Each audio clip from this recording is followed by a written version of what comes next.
Bem, hoje vamos falar sobre a declaração doutrinária da Convenção Batista Brasileira e nós vamos tratar do sexto artigo que trata sobre eleição, artigo 6 da Declaração Doutrinária da Convenção Batista Brasileira, que trata sobre o tema eleição. Olha, eu estou usando sempre nas minhas aulas este livro aqui. Esse é um livro do Roberto do Amaral Silva, publicado aqui tem o selo aqui da Juerp, né, o livro, e o livro tem como título Princípios e Doutrinas Batistas, os marcos de nossa fé. O Roberto do Amaral Silva, ele comenta aqui, dentre outras coisas, ele faz o comentário da Declaração Doutrinária da Convenção Batista Brasileira. E o motivo de estar usando esse livro é porque o apêndice desse livro traz o texto da Declaração Doutrinária como ele foi apresentado na Assembleia da Convenção Batista Brasileira, ou seja, o texto de cada artigo ele está dividido pelas afirmações. Eu tenho dito a vocês, desde da nossa primeira aula, essa é a aula de número 14, na Declaração Doutrinária da Convenção Batista Brasileira, na nossa exposição. E eu tenho dito a vocês, desde a primeira aula, que esse texto ele é dividido, os artigos são divididos não em parágrafos, mas em pedaços, em afirmações. Depois, quando você adquire uma versão da Declaração Doutrinária impressa ou mesmo em PDF, se você baixar no site da Convenção Batista Brasileira, é gratuito, você vai perceber que a apresentação estrutural desta declaração é apenas a divisão em artigos. Ela vem com preâmbulo e depois os artigos, todos os artigos ali são apresentados. Mas essa declaração, quando foi preparada, ela foi preparada a partir de várias afirmações. Isso quer dizer que cada um dos artigos está dividido é formado por várias afirmações.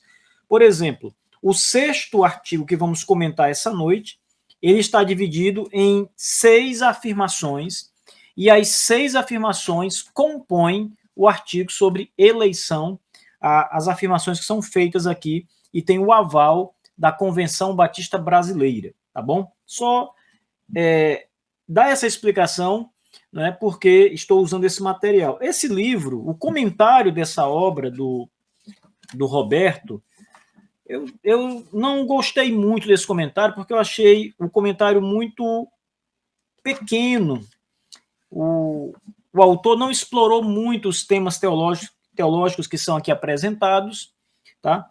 Então eu achei que ficou devendo muito o comentário teológico. Por outro lado, o texto traz algumas informações muito boas, realmente muito boas, quando ele está na parte inicial e vai falar sobre as introduções, a parte histórica sobre as confissões de fé, etc. Ele traz aqui coisas muito boas, muito interessantes. Então, o livro tem a sua serventia, sem dúvida nenhuma, e o próprio texto que ele comenta também, ele vai, de alguma forma, ajudar a entender o pensamento dos batistas brasileiros.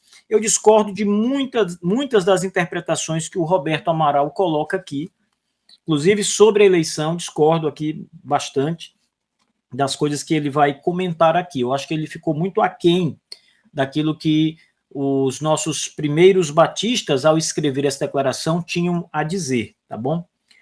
Bem, o texto da declaração, artigo 6º, chamado eleição, diz assim: eleição é a escolha feita por Deus em Cristo, desde a eternidade, de pessoas para a vida eterna, não por qualquer mérito, mas segundo a riqueza da sua graça. Antes da criação do mundo, Deus, no exercício da sua soberania divina, à luz da sua presciência de todas as coisas, elegeu, chamou, predestinou, justificou, glorificou aqueles que, no correr dos tempos, aceitariam livremente o dom da salvação. Ainda que baseada na soberania de Deus, essa eleição está em perfeita consonância com o livre-arbítrio de cada um e todos os homens. A salvação do crente é eterna. Os salvos perseveram em Cristo e estão guardados pelo poder de Deus. Nenhuma força ou circunstância tem poder para separar o crente do amor de Deus em Cristo Jesus. O novo nascimento, o perdão, a justificação, a adoção como filhos de Deus, a eleição e o dom do Espírito Santo asseguram aos salvos a permanência na graça da salvação. Muito bem, então este é o texto, estas são as afirmações que são apresentadas aqui nessa declaração dos batistas brasileiros, sancionada pela Convenção Batista Brasileira.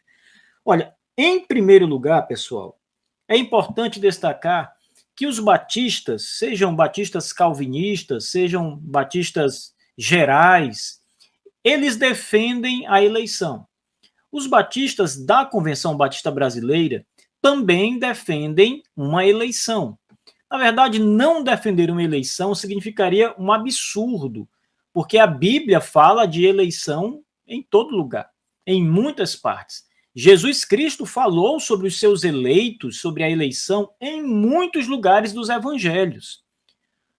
A eleição era uma doutrina cujo teor foi muito falado pelo apóstolo Paulo nas suas 13 epístolas. João fala de eleição. Praticamente todos os autores do Novo Testamento falam explicitamente sobre eleição. Portanto, não negar a eleição seria o mesmo que assinar o absurdo, assinar um testamento de ignorância, porque a Escritura é toda repleta de eleição. Portanto, o problema que nós temos aqui não é quanto a crer ou não crer na eleição, mas em como se crer na eleição. O que significa eleição? A explicação da doutrina da eleição é o ponto que nós estamos aqui debatendo. Não é o ponto se a eleição é ou não é bíblica. Ela é bíblica. Não resta dúvida disso. A questão é como entender a eleição. O que é a eleição da graça de Deus, a eleição que está na Sagrada Palavra? Bem, diante disso, pessoal, é preciso trazer mais uma informação importante aqui para vocês. Esse capítulo ou artigo que trata sobre eleição, ele está em sintonia, prestem atenção no que eu vou dizer para vocês aqui, ele está em sintonia com o que foi dito na declaração anterior que os batistas brasileiros subscreviam no Brasil, a Confissão de Fé de New Hampshire. Então, a Confissão de New Hampshire, ela não deixou de ser subscrita no Brasil. O que aconteceu foi que a Convenção Batista Brasileira adotou uma confissão de fé moderna, brasileira, escrita por brasileiros, chamada Declaração Doutrinária da Convenção Batista Brasileira. Mas, veja bem, esta declaração, a atual, ela não está, em hipótese alguma, de modo nenhum, rechaçando a Confissão de Fé de New Hampshire, que foi adotada no Brasil por mais de um século. Ela não foi escrita para apresentar ou corrigir doutrinas que estavam naquela Confissão de New Hampshire, mas que os batistas não criam mais. Tire essa ideia da cabeça, porque isso não é o caso, né? A ideia de uma nova declaração de fé foi por outros motivos. Eu falei sobre isso em algumas outras aulas aqui, tá? Mas não há na nossa declaração atual nenhuma excusa, nenhuma recusa quanto à Confissão de Fé de New Hampshire. Ou seja, os mesmos batistas que subscreveram ou subscrevem hoje a declaração doutrinária da CBB também podem e devem subscrever igualmente as mesmas doutrinas, as mesmas afirmações que estão na Confissão de Fé de New Hampshire. Não há diferença teológica, tá? Ainda que os artigos eles ganhem uma nova redação, então esses artigos que estão aqui, eles têm uma redação diferente da Confissão de New Hampshire, algumas partes muito semelhantes, outras diferentes, e além do fato de que outros pontos são tratados na declaração doutrinária da CBB que não estão ali em New Hampshire, porque a declaração doutrinária teve outras fontes, como a Mensagem Fé Batista, que é uma confissão norte-americana, assim como New Hampshire também era norte-americana. Mas a Mensagem Fé Batista é uma declaração mais recente do século XX em relação aqui à confissão de fé de New Hampshire, que é do século XIX, tá bom? Bem, então vamos aqui ao que interessa. A nossa questão é o comentário desse artigo 6º sobre eleição. Então, a primeira afirmação desse artigo diz que a eleição é uma escolha feita por Deus em Cristo, desde a eternidade, de pessoas para a vida eterna, não por qualquer mérito, mas segundo a riqueza da sua graça. Eleição e escolha são a mesma coisa. Quando a Bíblia fala de meus escolhidos, ela está falando dos meus eleitos. Escolhidos e eleitos são a mesma coisa na Bíblia. Então, não pense que escolhido é um termo muito forte, diferente, né, do que o termo eleição. Não, teologicamente, são termos sinônimos. Estão falando da escolha soberana de Deus. Eleição, portanto, é a escolha feita por Deus. Os escolhidos são os eleitos de Deus, tá bom? Agora, veja bem que os batistas são muito precisos aqui na declaração em afirmar que a eleição é uma escolha de Deus. Deus escolhe pessoas, não pessoas escolhem Deus. Veja bem, há uma ordem aqui teológica que precisa ser observada. A ordem é Deus que escolhe pessoas e não pessoas que escolhem Deus. Esse breve raciocínio é suficiente para eliminar completamente a ideia pelagiana, arminiana, inclusive, de que o homem escolhe a Deus primeiro. Veja, toda aquela ideia de que a eleição divina, ela, na verdade, é uma escolha que Deus faz das pessoas que ele sabe que vão escolhê-lo. Então, as pessoas que afirmam isso estão dizendo o seguinte: Deus escolheu tais e tais pessoas porque já sabia que tais e tais pessoas o escolheriam. Então, Deus, na verdade, sabendo que alguém vai escolher, ele escolhe aquela pessoa. Isso inverte totalmente a eleição. A eleição aqui passa a ser, na essência, a escolha do homem por Deus e não a escolha de Deus ao homem. Mas a confissão da Convenção Batista Brasileira, a declaração doutrinária, está dizendo claramente que a eleição é uma escolha feita por Deus. Deus escolhe, ponto. Não adianta as pessoas chegarem com narrativas ou com qualquer tipo de ideia de que a eleição é uma escolha que começa no homem e é concluída em Deus. Não.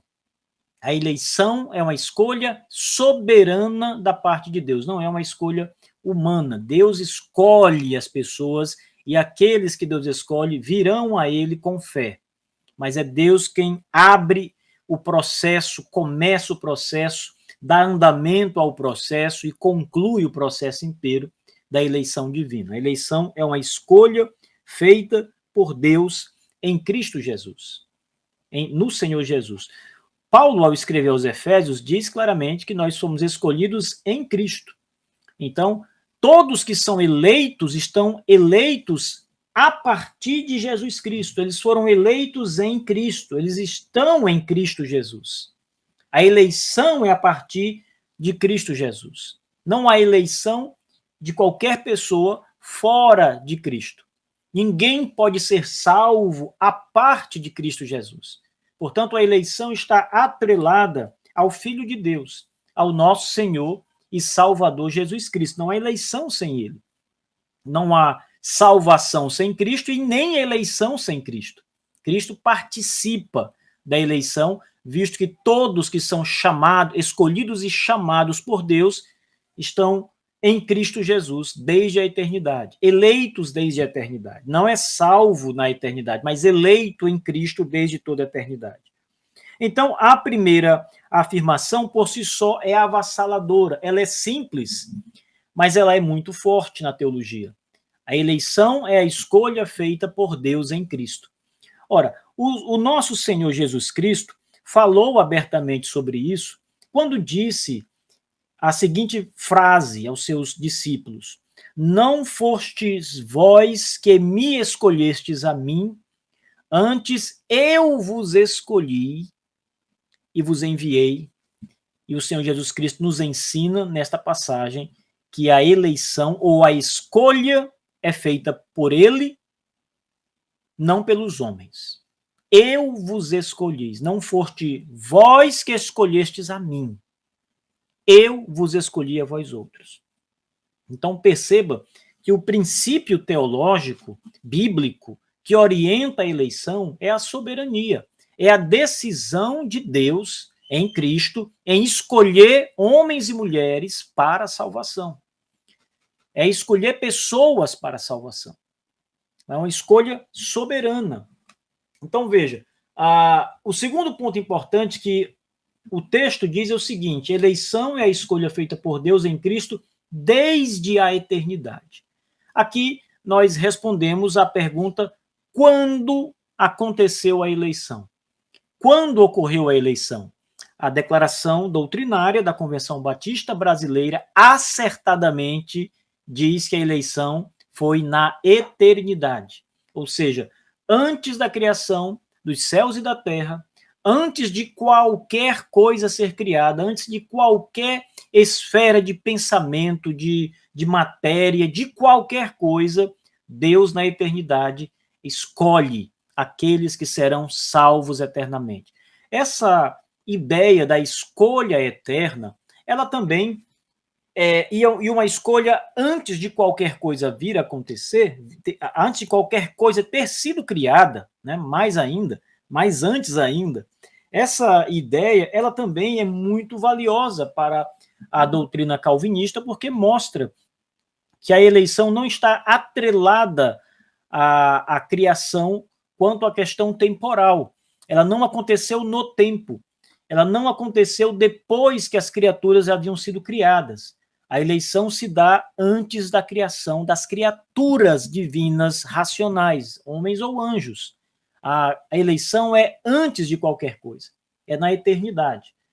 E uma outra afirmação importante nessa primeira afirmação que nós temos aqui é que Deus escolhe pessoas para dar a elas a salvação eterna. Veja, o texto diz: a eleição é a escolha feita por Deus em Cristo na eternidade, desde a eternidade, de pessoas para a vida eterna.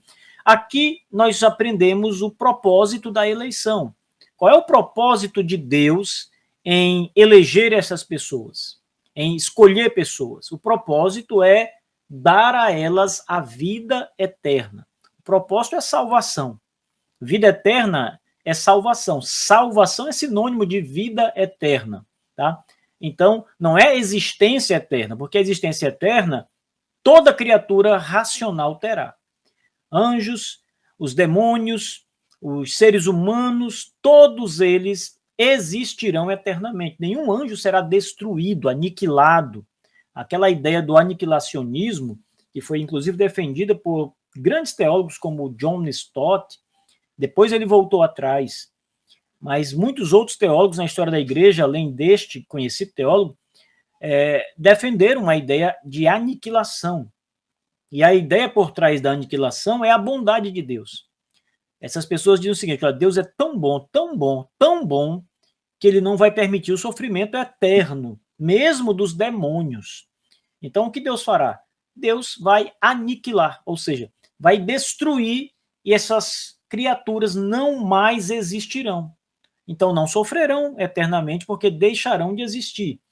Mas note, esse não é o ensino bíblico, e a eleição, como estamos falando aqui, de pessoas para a vida eterna, precisa ser separada, já que eleger para a vida eterna significa dar a estas pessoas escolhidas uma vida eterna de gozo, de alegria sem fim.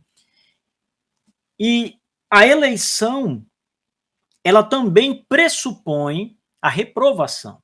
Se há pessoas escolhidas por Deus, é porque há também aquelas que foram preteridas por ele. E a preterição significa, se a eleição é a vida eterna, a preterição é a morte eterna.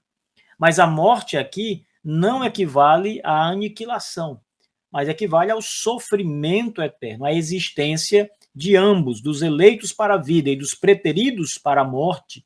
A eleição dos eleitos e a preterição dos demais significa existência eterna de todos eles.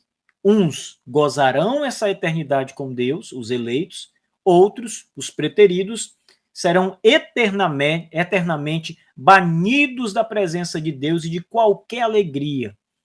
Será sofrimento eterno, choro, pranto e ranger de dentes. Isso é o inferno, a eternidade do inferno.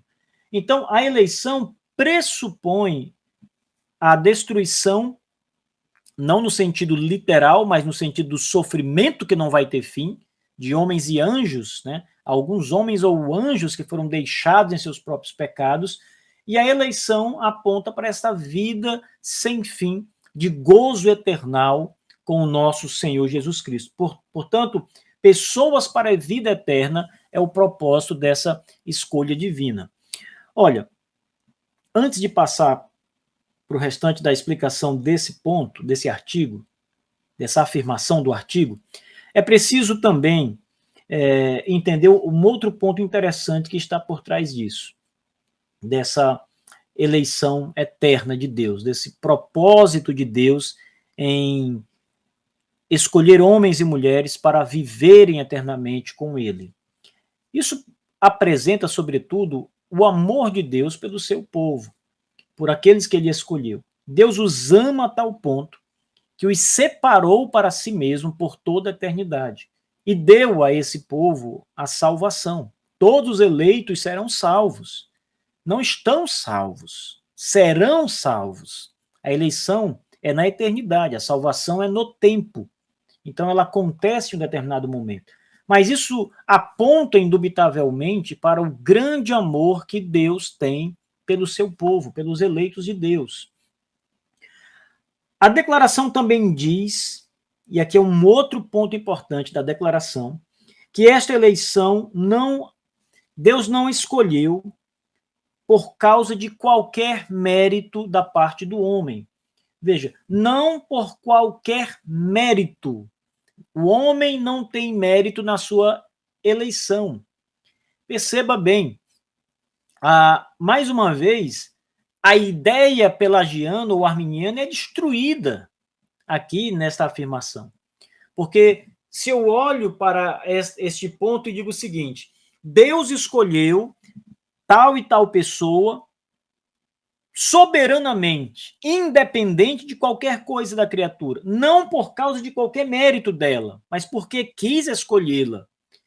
Isso acaba com aquela ideia de que a eleição é porque Deus previu algo na criatura. Deus previu fé, Deus previu arrependimento, Deus previu que a criatura o escolheria. Então, esta ideia, que é sem qualquer mérito, ela aniquila qualquer ideia adicional que queira se colocar aqui na eleição divina. Como se a eleição ela fosse condicionada a isso, e não é. A eleição é soberana. Esta afirmação inicial do artigo 6º, ela é claríssima em mostrar a soberania de Deus na eleição. Esse ponto que nós estamos examinando agora, pessoal, ele é suficientemente poderoso para acabar com toda a argumentação pelagiana, semi-pelagiana e arminiana. Porque por mais que se queira trazer argumentos para tentar conciliar qualquer destas posições erradas, equivocadas, com o texto da declaração doutrinária, todas elas vão cair em contraditório. Essa afirmação que está aqui, ela só se harmoniza com a posição calvinista. Isso é muito duro para muita gente entender e aceitar, mas é um fato, porque aqui claramente se diz é uma escolha de Deus. O que é eleição? É uma escolha feita por Deus, é uma escolha que foi feita na eternidade, antes de criação, antes de qualquer coisa, antes que o homem tivesse feito bem ou mal, como diz lá o texto de Paulo aos Romanos em relação a Jacó e Esaú. É uma escolha de pessoas para viver eternamente, então é uma escolha para a salvação. Essa escolha não está atrelada a qualquer mérito da parte do homem, a qualquer obra da parte do homem, porque ela é soberana e é graciosa também. É o que vai ser dito logo no final dessa afirmação. Depois que se diz que não é por qualquer mérito, a declaração acrescenta o texto que diz assim: mas segundo a riqueza da sua graça. Então perceba que a eleição ela é um exercício da graça de Deus. Se é graça de Deus, não há nada no homem que possa ser atribuído, tá? Não há nada no homem que possa ser colocado em conjunto com a graça, auxiliando a graça. Não, a eleição é graça pura, soberana da parte de Deus. Então, essa ideia, como está aqui, ela acaba com toda a argumentação que vai surgir para tentar conciliar essa posição dos batistas brasileiros com o arminianismo, por exemplo. Eu nem digo pelagianismo ou semi-pelagianismo, porque ninguém em sã consciência vai defender esses pontos de vista. Ainda que defenda, não sabe que está defendendo uma heresia como essa. Se você disser a alguém, olha, isso aí que você está defendendo é pelagianismo ou semi-pelagianismo, e ela souber quem foi Pelágio e a sua heresia, ela vai dizer, não, eu não estou defendendo isso. Mas é o que muita gente defende sem saber. Muita gente tem defendido um semi-pelagianismo sem se dar conta, tá? Achando que é arminianismo, mas é semi-pelagianismo. O arminianismo também se equivoca nesses pontos aqui, obviamente. Portanto, a declaração doutrinária da Convenção Batista Brasileira, ela é precisa em mostrar que a eleição é graça de Deus. Olha, prestem bem atenção.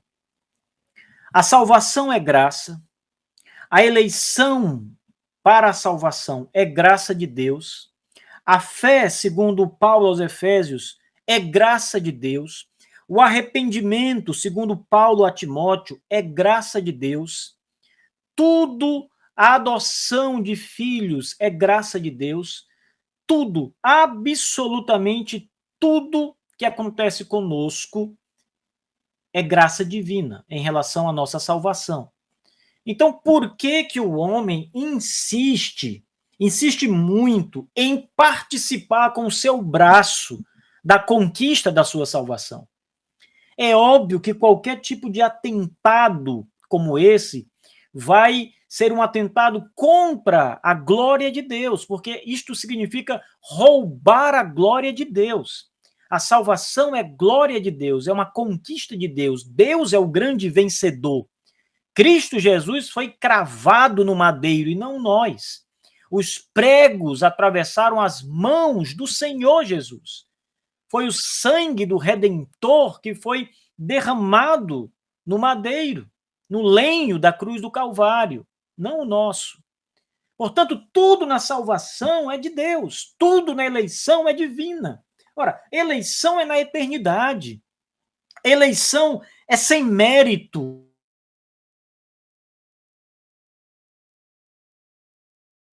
Posição que é uma clara apresentação da doutrina calvinista, levantar-se contra essa posição significa levantar-se e rebelar-se contra a revelação divina e contra o próprio Deus Todo-Poderoso. É muito perigoso levantar-se contra isso, pessoal. Mas tem mais. A eleição é graça de Deus e não envolve nenhum esforço humano, como nós vimos, mas a eleição ela está relacionada com a liberdade humana. Esse ponto também é bem interessante.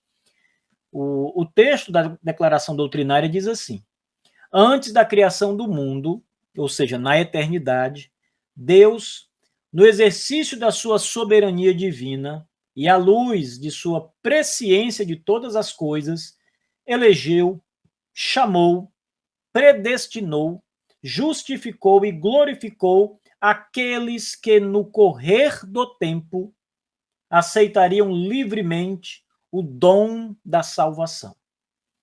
Veja, esse texto, essa parte da declaração doutrinária, tem sido levantado como uma bandeira por muitos arminianos, semi-pelagianos, batistas, né, que são arminianos ou semi-pelagianos, como sendo uma prova de que a declaração doutrinária é contra a doutrina calvinista. Isso aqui tem sido levantado, né, colocado em quadros, como se fosse uma clara colocação contra o calvinismo. Ora, se a eleição é de acordo com a presciência de Deus, essas pessoas pensam, significa dizer que Deus escolheu porque viu no futuro, ou viu o futuro daquelas pessoas e viu que elas creriam nele, viu fé antecipada neles, por isso as escolheu. É o que nós falamos no ponto anterior. Elas esquecem de olhar o primeiro ponto, né? E aí, o texto também diz que esta eleição está em perfeita sintonia, em harmonia, com o livre-arbítrio de todos os homens. Ora, então, essas pessoas raciocinam assim. Se o homem tem livre-arbítrio, e os calvinistas negam que o homem tenha livre-arbítrio, é ensinado, e a eleição está de acordo com o livre-arbítrio, Deus, de modo nenhum, pode ser soberano na eleição, porque o homem participa dela, com o seu livre-arbítrio. Ele toma a decisão de escolher a Cristo. Então, a eleição, ela acaba se sujeitando ou estando, de algum modo, relacionada à ideia do livre-arbítrio humano. Ou seja, mais uma vez, é preciso entender que este ponto de vista equivocado, não o que está escrito aqui, que eu vou explicar o que está sendo dito aqui, mas como as pessoas geralmente têm entendido esse texto. O ponto de vista equivocado é o seguinte: ele vai acabar levando a ideia absurda, herética, de que a eleição depende do livre-arbítrio do homem. Veja, há um grau de hierárquico de importância. E o livre-arbítrio do homem está acima, em importância, está acima da eleição. Quando o texto diz que Deus escolhe pela presciência divina, e aquelas pessoas entendem que presciência é o saber futuro de Deus em relação à escolha do homem, e a escolha do homem é livre-arbítrio, é totalmente uma ação livre do homem. Então elas pensam o seguinte: olha, a eleição está aqui e o livre-arbítrio está aqui. Deus viu o futuro, na eternidade ele viu como seria o futuro e viu que os homens, com seu livre-arbítrio, iriam escolher Jesus Cristo. Vendo isso, Deus escolhe estes homens, que já iam escolher Jesus. Ou seja, Deus os escolhendo ou não, estes homens iam escolhê-lo. Essa é a lógica. Esse é o monstro que o arminianismo cria, que o pelagianismo ou o semi-pelagianismo também cria e alimenta. Essa aberração herética, pessoal. Mas veja bem, eu não estou sendo aqui grosseiro nem radical, porque as heresias são, de fato, um ataque à verdade. Um ataque à verdade absoluta de Deus. É preciso entender que o que a declaração doutrinária está dizendo está correto, mas o entendimento das pessoas a este ponto é muito equivocado. O entendimento de muitas pessoas, não é todo mundo que entende assim, claro. Nossos pais batistas não entenderam assim, não escreveram pensando que estavam distanciando-se daquela antiga e velha verdade que os batistas sempre defenderam. Pelo contrário, eles estão escrevendo em sintonia com esta verdade, trazendo, às vezes, mais clareza e, às vezes, sendo menos claro do que nós precisávamos ou gostaríamos que eles fossem. Mas eles estão em sintonia com essa verdade o tempo todo. O tempo todo. Então, o que a declaração doutrinária está afirmando, neste ponto, é o seguinte: é que esta eleição divina é a luz da presciência de Deus. Todos os batistas calvinistas vão concordar com essa afirmação. E mais uma vez, não concordar com isso significa não concordar com o que a Bíblia diz. A Escritura fala claramente na primeira carta de Pedro, capítulo 1, verso 2, que a eleição está em sintonia, está de acordo, ela acontece de acordo com a presciência de Deus. Então, nós não vamos aqui, de modo nenhum, desconsiderar isso, né? Antes da criação do mundo, Deus, no exercício de sua soberania divina e à luz de sua presciência de todas as coisas, elegeu, chamou, etc. Bem, o que é que significa isso? O que é que significa eleição à luz da presciência de Deus? Significa que Deus sabia o futuro? Presciência significa isso? Significa. Presciência significa que Deus conhece o futuro. Deus sabe exatamente tudo que vai acontecer no futuro. Deus conhece cada segundo do futuro. Tudo, absolutamente tudo. Tudo que se passará na sua vida, todos os mais mínimos detalhes que se passarão na sua vida até o seu último dia e tudo que se passará depois que você morrer, com você e com todas as outras pessoas, com toda a criação, Deus sabe infalivelmente, imutavelmente, esse conhecimento não muda. Os fatos que Deus conhece do futuro não podem mudar porque estão determinados. E Deus sabe tudo. Então, presciência, claro, significa que Deus sabe o futuro, sim. Ninguém também está negando isso. Mas é só isso que presciência significa? O conceito de presciência está completo quando eu digo que Deus sabe o futuro? Não.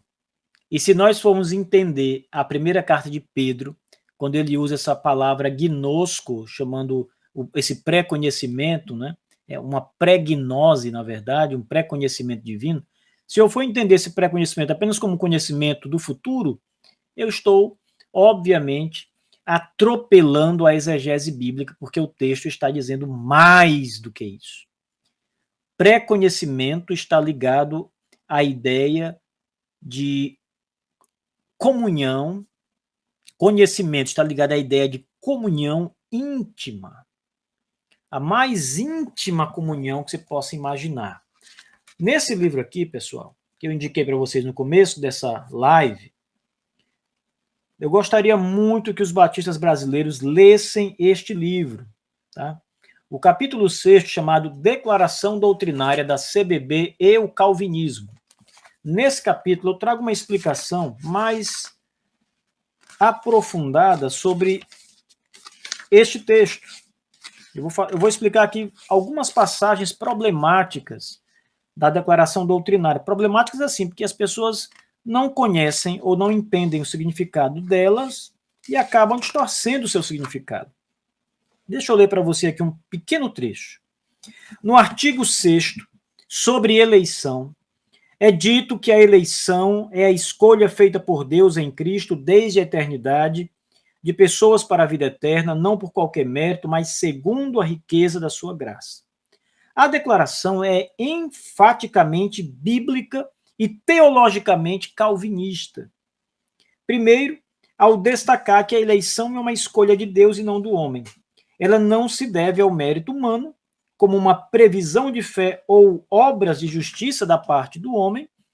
E segundo, quando por meio da conjunção adversativa, mas a declaração reconhece que a eleição é soberana e graciosa.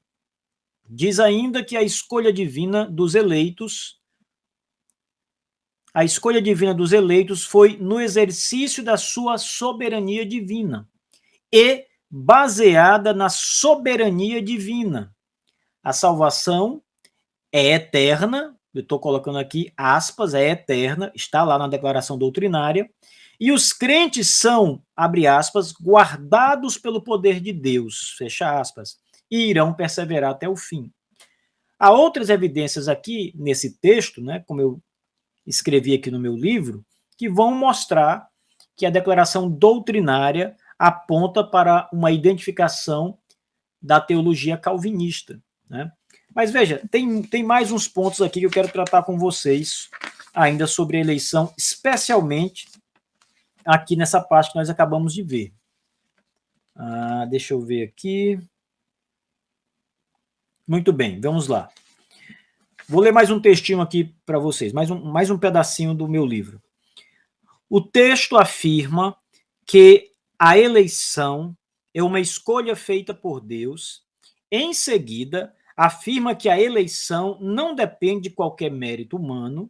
E, por fim, que a eleição é segundo a presciência de Deus, o que jamais pode ser negado por um batista calvinista. Aliás, é exatamente isso que Paulo e Pedro afirmam em suas epístolas. Abre aspas. Assim como nos escolheu nele antes da fundação do mundo, ou seja, uma escolha de Deus, e, abre aspas, não por obras, para que ninguém se glorie, a salvação não está atrelada a méritos humanos, abre aspas de novo, e ainda não eram gêmeos nascidos, nem tinham praticado bem ou mal, para que o propósito de Deus quanto à eleição prevalecesse, não por obras, mas por aquele que chama, Romanos 9:11, fecha aspas. E ainda, eleitos segundo a presciência de Deus Pai, fecha aspas. Então, veja, tudo que a declaração doutrinária disse está na Bíblia. Corretamente, perfeitamente encontramos na Bíblia. A guerra que nós temos aqui não é por palavras, mas de significado e de lógica. Na declaração doutrinária da CBB, é o conceito teológico de presciência o que importa, não é a palavra em si. Na perspectiva arminiana, Deus só elegeu aqueles que ele previu que iriam crer nele livremente por si mesmos. Para os arminianos, presciência tem a simples conotação de prever o futuro. Contudo, presciência na Escritura é mais do que isso. Presciência está relacionado ao termo grego conhecimento, gnosko, sendo aquele um pré-conhecimento ou conhecimento prévio. Porém, no Evangelho de Mateus, a palavra não está relacionada ao mero conhecimento de fatos, mas a um outro tipo de conhecimento muito mais pessoal. Na passagem, o termo grego tem um significado de relação íntima ou relação sexual, como uma relação sexual entre marido e sua esposa. Assim, José não se relacionou intimamente com Maria, ou não a conheceu, a mesma palavra que Pedro usa, até depois do nascimento de Jesus. Não a conheceu, diz o texto bíblico, enquanto ela não deu à luz um filho. Então, conhecimento, nessa passagem de Mateus, capítulo 1 e versículo 25, não significa conhecimento futuro.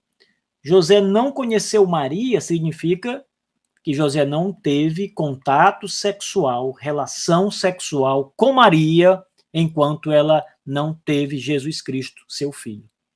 Por isso, o nascimento de Cristo é um nascimento virginal. E José só teve relação sexual com Maria depois do nascimento de Jesus. Então, Maria foi sua mulher, sua esposa, como qualquer esposa de qualquer marido, de qualquer homem, mantendo relação sexual como os casais devem manter. Mas antes disso, antes de Jesus nascer, José não a conheceu. Então, a mesma palavra é usada por Pedro quando fala desta eleição segundo o conhecimento de Deus. A ideia de conhecimento é a ideia de relação de Deus com estas pessoas. Deus se relacionar com estas pessoas, não sexualmente, claro, porque conhecimento não é relação sexual propriamente dita, mas é intimidade, e a relação sexual é intimidade. O amor que eu tenho por um irmão é intimidade. O amor de Deus pelo seu povo é uma relação íntima que Deus tem com o seu povo. Então, é esse tipo de conhecimento que a declaração fala, porque é este conhecimento que a Escritura afirma que Deus tem com o seu povo. E além do mais, pessoal, o próprio Jesus diz, em outra passagem, quando dá-se o julgamento, né, o texto diz que Jesus dirá às pessoas que estiverem à sua esquerda: apartai-vos de mim, malditos, não vos conheço. Mais uma vez, a palavra conhecer, usada naquela passagem, é o termo grego gnosko, que Pedro usa e que Mateus usou antes, nessa passagem de José e Maria. Agora, se conhecer significa conhecer o futuro, o que Jesus está dizendo aos ímpios que serão condenados quando diz, não vos conheço? Por acaso Cristo não conhecia aqueles homens e mulheres que estavam sendo condenados eternamente? O fato de estarem sendo condenados é suficientemente claro para nos dizer que Jesus os conhecia. Por isso os estava condenando eternamente. Porque conhece os seus pecados, conhece a sua rejeição, conhece a sua depravação, conhece a sua falta de arrependimento e fé. O motivo pelo qual Cristo está condenando aqueles homens é o motivo simples de conhecê-los. Então, não vos conheço tem um outro sentido. E o sentido é, não tenho intimidade com vocês. Não tenho comunhão com vocês. Esse é o sentido aqui da passagem. Quando a declaração doutrinária, eu falo mais um pouco sobre isso aqui no livro, pessoal. Quando a declaração doutrinária, ela está afirmando esse ponto, né, que a eleição é a escolha, ela é baseada na presciência divina, está dizendo que a eleição ela é baseada nessa comunhão que Deus tem com o povo. Então, Deus elegeu aqueles que ele amou eternamente. Estes, amados por Deus, são os eleitos, os escolhidos para a salvação. Esse é o sentido. Não há nenhum problema aqui com o termo presciência, se ele for bem empregado, bem compreendido. A declaração doutrinária também diz que esta eleição ela está conforme a soberania divina, mas também conforme a liberdade humana, não é? A eleição ela está de acordo com a liberdade do ser humano. Diz assim, aqueles eleitos, né, que no correr do tempo aceitariam livremente o dom da salvação. Então, a eleição ela está em perfeita sintonia com o livre-arbítrio, né? Ela está Deus, no exercício de sua soberania divina e à luz de sua presciência de todas as coisas, elegeu, chamou, predestinou, justificou e glorificou aqueles que, no correr dos tempos, aceitariam livremente o dom da salvação. Então, aceitar livremente, na cabeça de muita gente, significa dizer que Deus não pode ter determinado a salvação de algumas pessoas, porque Deus estaria forçando estas pessoas a escolhê-lo, forçando essas pessoas a ser salvas. Quando a salvação é uma escolha livre do homem, elas pensam assim. E, na verdade, elas erram no primeiro, erram quando dizem que Deus estaria forçando a pessoa, e acertam no segundo, quando dizem que a salvação é uma escolha que o homem faz, o homem escolhe ser salvo. Então, veja, os homens aceitam livremente o dom da salvação. Não são coagidos a aceitar a oferta do evangelho de Deus. Quando Deus chama o arrependimento, oferecendo a estes homens a eternidade, a salvação, os homens eleitos aceitam livremente, não porque são coagidos, forçados, contra a sua vontade, são chamados pelo poder de Deus contra a sua vontade. Não, gente. Eleição não é isso. A escolha divina levará o homem a escolher livremente a Cristo depois que o evangelho for oferecido. O poder de Deus irá operar na vida das pessoas eleitas de maneira tão forte, tão grandiosa, que estes homens e mulheres irão a Cristo livre e espontaneamente. Deus mudará o coração destes homens.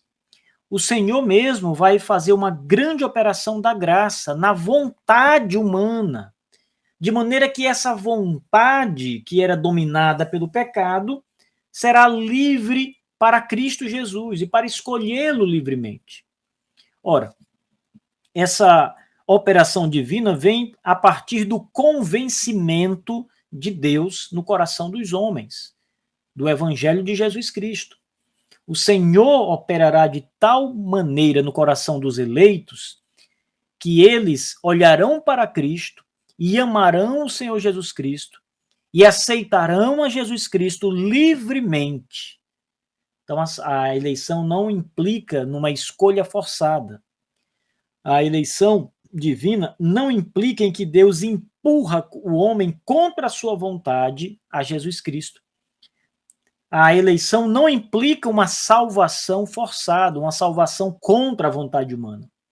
Pelo contrário, a eleição nos diz que o homem que foi escolhido por Deus será mudado por Deus, receberá o poder de Deus e irá a Cristo porque quer, livremente.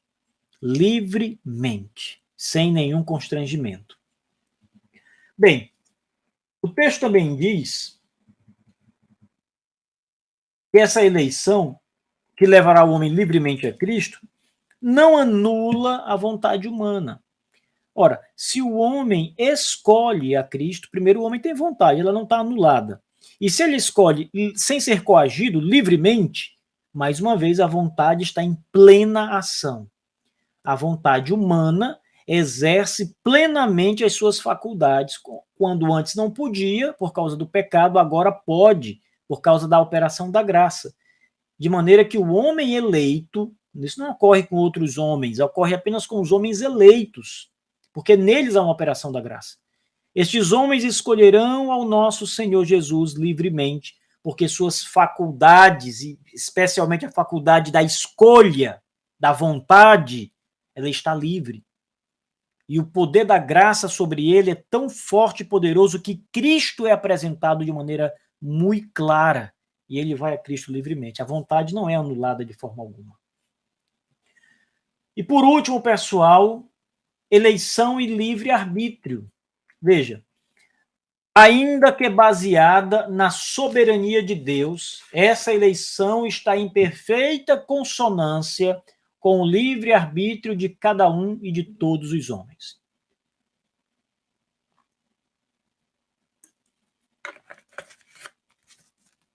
Esse texto é interessante porque essa afirmação foi tirada da Confissão de Fé de New Hampshire. Deixa eu ler para vocês entenderem isso aqui de maneira claríssima. A Confissão de New Hampshire era a confissão de fé anterior à declaração doutrinária da CBB. Então, a CBB usar a Confissão de New Hampshire para formar a declaração doutrinária mostra que ela estava em perfeita sintonia com aquela antiga e confissão que havia sido usada até pouco tempo. Então, veja. A Confissão de New Hampshire diz assim. Só esse trechinho aqui que fala sobre o livre-arbítrio. Sendo perfeitamente coerente com a livre agência do homem. Assim está o texto da Confissão de Fé de New Hampshire. Como é que está na declaração doutrinária? Estando em perfeita consonância com o livre-arbítrio de cada um e de todos os homens. Então, veja, o texto da Confissão de Fé de New Hampshire está exatamente servindo como base e é praticamente copiado, com exceção de uma palavra que é mudada, copiado pela declaração doutrinária da CBB. A Confissão de New Hampshire traz o termo livre agência, sendo perfeitamente coerente com a livre agência, e a declaração doutrinária traz o termo livre-arbítrio, perfeita consonância com o livre-arbítrio. Então, veja, livre agência e livre-arbítrio são coisas distintas? O que a confissão de New Hampshire quer dizer com livre agência? E o que a declaração doutrinária está dizendo quando fala de livre-arbítrio? Esse ponto é interessante porque, mais uma vez, nós temos aqui um outro cavalo de guerra dos arminianos, dos batistas arminianos, para tentar defender a declaração doutrinária como sendo uma declaração de fé alinhada com as posições mais arminianas e negando a posição calvinista. Só que olhar por esse ângulo significa cometer muitos equívocos, não apenas um ou dois, mas vários equívocos. Primeiro, o equívoco de ter que dizer o seguinte: a declaração doutrinária da CBB é arminiana, mas usou como base uma confissão de fé calvinista. Então, que coisa é essa? Se é uma declaração arminiana, por que ela não buscou uma declaração arminiana antiga para servir como base? Por que ficar com a confissão de fé calvinista? Esse é o primeiro ponto incômodo para se responder. O segundo é que o termo livre-arbítrio não foi um termo negado pelos calvinistas, pelo menos até pouco tempo. Os calvinistas do século XVI, Calvino, Jonathan Edwards mais tarde, e tantos outros calvinistas não negaram o termo livre-arbítrio. E esse termo é um termo teológico correto, quando entendido corretamente. O grande problema, pessoal, é que o termo livre-arbítrio foi distorcido na história. E muitos hereges começaram a chamar livre-arbítrio o que não era livre-arbítrio nas escrituras sagradas. E esse termo acabou ganhando muita força no uso das doutrinas contrárias. Esses homens como Pelágio, como os próprios semi-pelagianos mais tarde, Armínio, os arminianos, começaram a usar o termo livre-arbítrio no decorrer do tempo de uma maneira que não era a verdade, que não era o que a Bíblia queria dizer quando falava da liberdade do homem, da liberdade da vontade. Então, o que aconteceu? Como o termo ficou muito poluído com ideias equivocadas, quando um calvinista falava de livre-arbítrio, por exemplo, as pessoas vinha à mente das pessoas que estavam ouvindo a ideia de livre-arbítrio segundo o conceito semi-pelagiano, pelagiano, arminiano, e não segundo o conceito correto das escrituras. Então, diante dessa dificuldade, o calvinismo passou a trocar esse termo por um outro que foi cunhado mais tarde, chamado livre-agência. O homem é um agente livre. Tá? Então, o termo livre-agência ele significa exatamente o que o termo livre-arbítrio significava e significa de fato, sem a sua distorção que foi dada ali pelos pelagianos, semi-pelagianos e arminianos.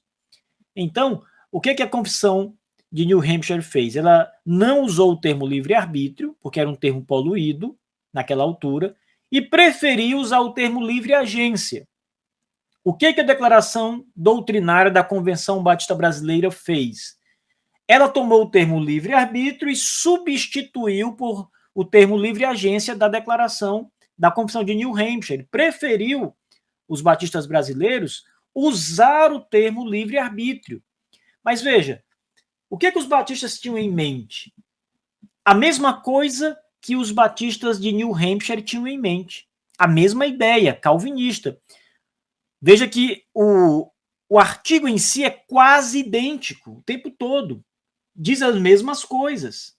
Só essa palavra muda.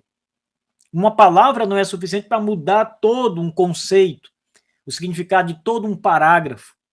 É óbvio que o significado da palavra precisa ser entendido corretamente, não o parágrafo inteiro ser modificado, porque teria que mudar muita coisa ali. E muitos outros parágrafos também, para se harmonizar com o que estava sendo dito, se fosse uma mudança de conceito, mas não é. A mudança é de palavra apenas. O conceito é o conceito calvinista, de que livre-arbítrio é uma escolha livre que o homem faz. É uma escolha livre que Deus capacita o homem a fazer.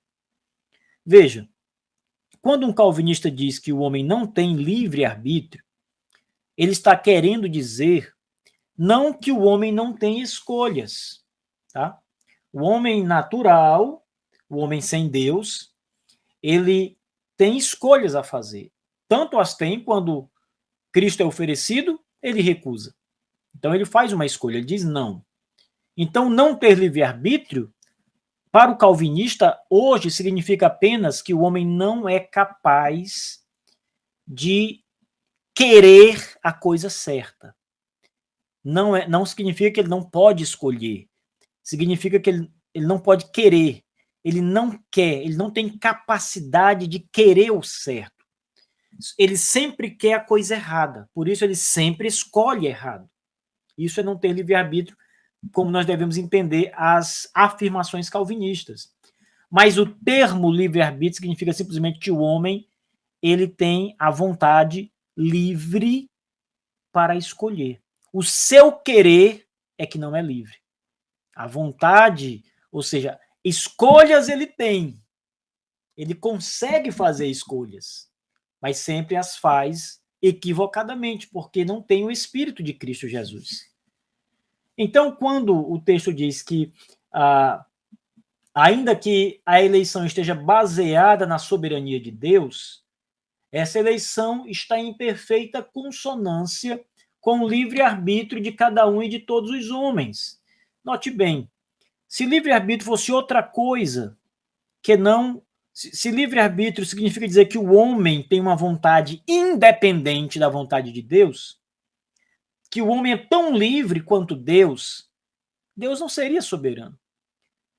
Criar ou considerar um ser que tem liberdade de escolha como Deus tem, significa tirar a soberania de Deus. Porque senão Deus não tem poder sobre a vontade do homem. E não é isso que a declaração doutrinária está dizendo. Ela diz várias vezes que a eleição é uma escolha soberana. Soberana de Deus. Uma escolha de Deus soberana. Então, livre-arbítrio significa dizer o seguinte, que Deus soberanamente escolheu o homem, e o homem livremente, como foi dito antes, depois de receber a ação do Espírito Santo, olhará para Cristo e livremente o aceitará. Ele vai desejar a Jesus, ele vai querer Jesus, depois que Deus agir no coração dele. Isso é o calvinismo, isto é o que a declaração doutrinária está afirmando. Não é outra coisa, mas exatamente isso que está sendo afirmado aqui. As pessoas, claro, distorcem esse artigo para tentar unir essas afirmações à doutrina arminiana, mas elas são inconcebíveis. Essas doutrinas, o arminianismo, com o que está sendo dito aqui, não são compatíveis, são contraditórias. O que a declaração doutrinária está afirmando, veja bem, é a mesma coisa que vem sendo afirmado na história dos batistas e na história da reforma ao longo das antigas confissões de fé. Os batistas do Brasil não estão aqui trazendo uma doutrina nova. É claro que esse artigo poderia ser muito mais claro. Os batistas poderiam ter sido muito mais enfáticos em falar da eleição, muito mais explicativos, e não foram. Saber por que eles não foram mais taxativos, claros, é uma outra questão. Mas o fato de não ter sido claríssimos, como gostaríamos, não implica dizer que o texto não está dizendo o que está dizendo. O que importa no frigir dos ovos é o que está escrito, é o que está sendo afirmado. E isso importa. E conhecer essas afirmações e equipará-las com as outras confissões de fé batistas, por exemplo, seguindo essa linha histórica, essa tradição confessional histórica, é muito importante para entender o presente. Conhecer o nosso passado, nossas afirmações, nossa teologia, o que nossos pais, desde 1644, 1689, 1740 nos Estados Unidos, 1850 aproximadamente, pouco antes disso, algumas décadas antes, New Hampshire, quando chegou no Brasil, e agora a declaração doutrinária, entender essas colocações, essa linha aqui é muito importante, porque os batistas não estão mudando de posição. Os batistas não estão criando uma nova doutrina, não estão declarando algo novo, eles estão declarando a mesma e antiga verdade sobre a eleição que nós sempre cremos na história. Apenas aqui os batistas não são claros como gostaríamos. Os batistas, esta confissão de fé é considerada moderadamente calvinista, o que significa dizer que ela é calvinista, embora não seja tão abertamente, tão declaradamente, tão fortemente calvinista, justamente porque o texto é pequeno e não é tão enfático como gostaríamos que fosse. Mas você não vai encontrar um historiador dizer que esta confissão, um historiador dizendo que esta confissão, esta declaração dos batistas é moderadamente arminiana. Quem tenta dizer isso, pessoal, claramente cai no romantismo, porque apenas quer levar as pessoas a entender isso, mas não é isso que a nossa declaração de fé está dizendo. Veja, o próprio Roberto Amaral, no início do seu comentário sobre esse ponto da eleição, ele diz assim, ele faz algumas colocações aqui interessantes. Primeiro, ele diz o seguinte: a eleição incondicional ou calvinista foi adotada pelos batistas ingleses na Confissão de Fé de 1689. Mas não, essa é uma informação equivocada. A eleição incondicional foi adotada em 1644, na primeira confissão de fé. A 89 é a segunda confissão de fé dos batistas calvinistas. Então, desde 44, a primeira confissão de fé dos batistas, a eleição incondicional ou calvinista. 89, eleição incondicional calvinista. Essa confissão vai para os Estados Unidos, eleição incondicional ou calvinista. New Hampshire, eleição incondicional ou calvinista. E agora a declaração doutrinária também fala de uma eleição soberana, incondicional, sem mérito humano. Ou seja, a mesma coisa que está sendo dito aqui nestas antigas confissões está sendo dito de maneira resumida aqui na declaração doutrinária da CBB. Então ele diz isso aqui, ele vai dizer o seguinte: por ironia da história, o movimento missionário da era moderna surgiu exatamente entre os batistas calvinistas, liderados por William Carey. Ora, ele precisa admitir isso porque é histórico. Os batistas calvinistas fizeram as missões, são os responsáveis por missões. Ele diz, por ironia da história, eles são os primeiros missionários. Por que não são os arminianos? Por que são os calvinistas?